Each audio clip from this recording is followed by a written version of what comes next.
I am starting to see the Breatharian path more and more as a addiction-free life, freedom from addiction, any kind of addiction, addiction to food, addiction to negative thinking, patterns that I don't want to repeat. So any kind of unconscious behavior, really, that I want to transform into, make it aware, make it conscious, make it visible. Invisible behavior into visible behavior. So, so today I caught myself feeling addicted to being addicted. Like I was like, I didn't want to eat fries at all. Like I didn't have the craving for it. I was feeling super good. I was feeling satisfied. But still there was this like, why aren't you addicted to those fries? Why don't you go for it? Why don't you ask for it? Why don't you just stay in this addiction, And so I also realized kind of that you have to be ready to let go of being addicted. You have to be done with the experience of being addicted. If I'm not done with experiencing being addicted, then the Breatharian path is not for me. Let's maybe it's wrong to call it the Breatharian path because it's so focused perhaps on not eating, but it's really about choosing. So that's how I see it. But of course you can, still, like if you truly believe you need food to live a good life in this body,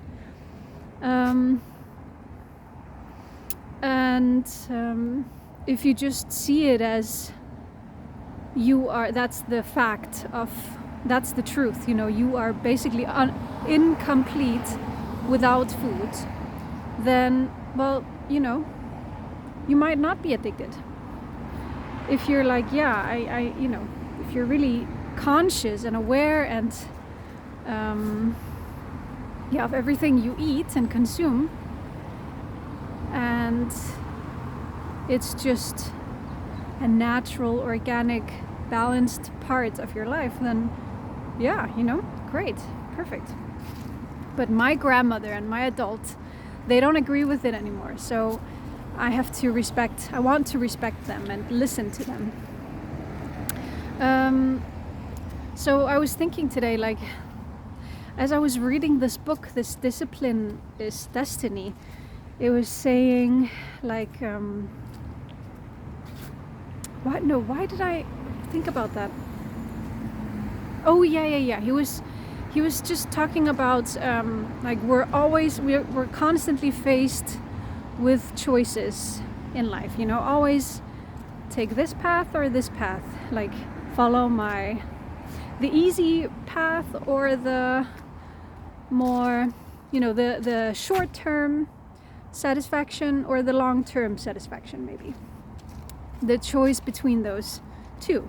So I was like, so what makes me choose one way or the other? And it's really about emotion, right? Like a state of being. I was thinking, like sometimes it's so easy to make the so-called the long-term fulfilling decision. Sometimes it feels easy. It feels very good. I mean, it feels like natural. It just comes to me. And sometimes it's difficult. And it is my state of being, my emotion, how do I feel right now? So I was thinking, if I feel like doing something that I know is short-term fulfilling, rather than doing something that I know is long-term fulfilling, I can roll back, instead of focusing so much on what it is I want to do. If it's, the fries, like I want to buy those fries and eat them. Instead of focusing on that, then take a step back and look at, how do I feel right now? Notice, awareness of how I feel. What is my state of being right now? And the more I am aware of how I feel when I make certain decisions, when I make short-term fulfillment decisions, and when I make long-term fulfillment decisions.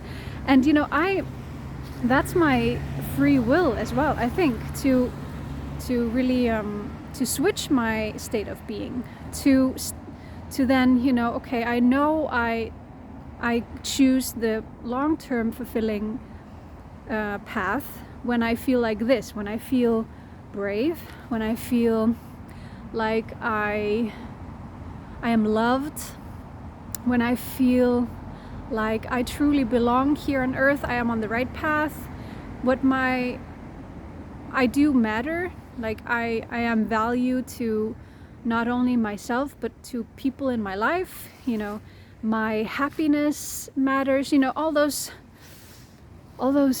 feelings of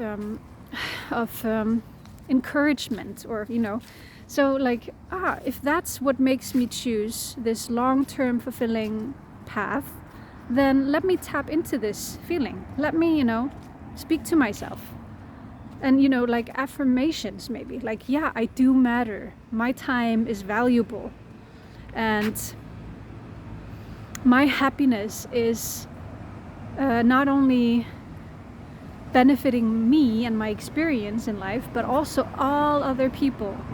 My smile on my face and my my feeling in my body, this lightness, my time, my ability to focus, my more energy up to my brain rather than my digestion is gonna make me more clear, so like just thinking about, or like switching into that state of being, that emotion, if I can tap into that, and if I can kind of move out of this feeling that wants me to, that drives me to the short-term fulfillment path, by switching from that state of being over to the state of being that makes me choose the long-term fulfilling path, then I will be able to, like, maybe it takes practice, takes time, but I think it might work, because our emotions lead our actions, so if I can match my emotion to what I want to do, to what action I want to take, like, seems like a good math equation, or so yeah, it's like math, right? Yeah, so that's what I'm thinking about today.